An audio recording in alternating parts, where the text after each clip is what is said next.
Yan. Nagbubuhos na po kami para sa third floor. Yan po ang buhay namin mga construction worker. Yan. Kita nyo naman. Nasa taas na. Ayun ang aking airpot oh. Oh. Yang foreman ko ay yung airpot ko.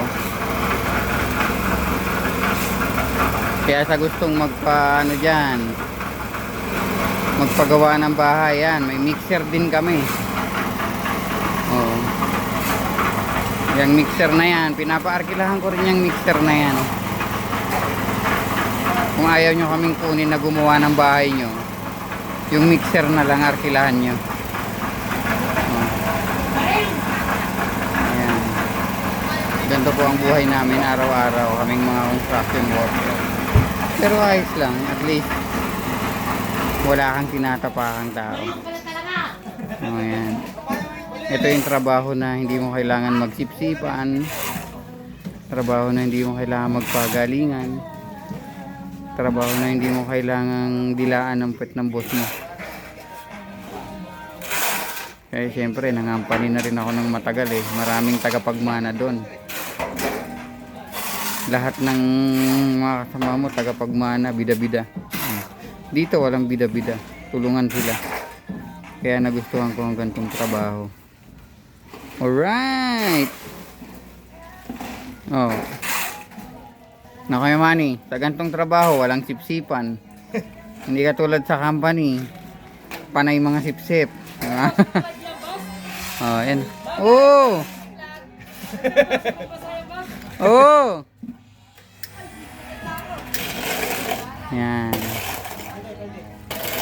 Sa mga company, pag nangampany ka, panay sipsipan na makikita mo, mga tagapagmana ng mga kumpanya. Eto, hindi. Tulungan sila. Tulungan kami. Yan.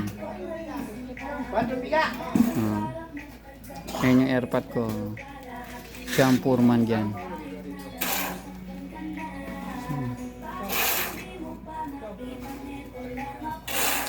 Sa mga gusto magpagawa ng bahay, kontakin nyo lang kami.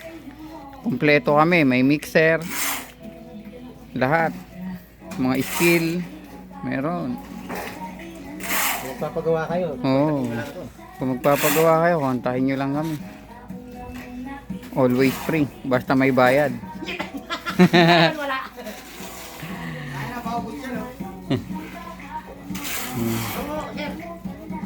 Diba? Ganun lang ang buhay. Sa mga simpleng trabaho, simpleng buhay. Tapos, wala kang nasasagasaang tao. Hindi nyo kailangan magpagalingan sa gantong trabaho. Kailangan tulungan. O, tinan mo mga yan. O. Pag di sila magtutulungan paakyat ng semento, mahirapan silang ano dyan. Diba? Hindi katulad sa mga multinational company, sip-sip kay boss sa ganito, sip-sip sa ganon. Sumbong dito, sumbong doon.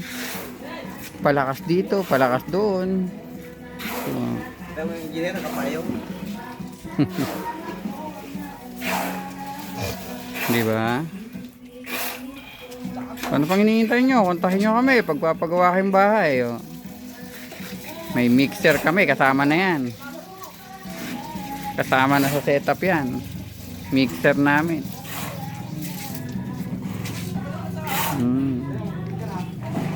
Libre na rin ang drawing. Diba? Yung iba, pag magpapagawa ng bahay, libre, ano, may bayad, pati drawing. Papa-architect mo, papa-drawing mo, may bayad yon. Sa amin, libre.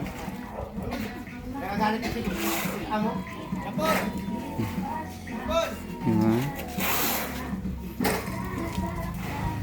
So ano pa hinihintay nyo? Kontakin nyo na kaming mga professional gago. Yan, mga professional gago lahat yan.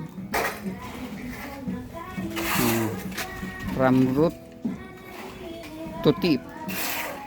Mga pro gago. Alright. So ano pa? Kahit mag-aluminum sa bintana, Kaya namin yan. Welding. Stainless, TIG welding, kahit yung normal na welding.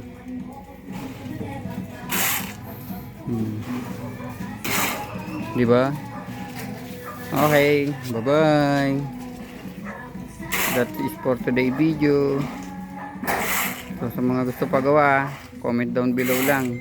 Mga taga Batangas nga po pala kami. Bye-bye.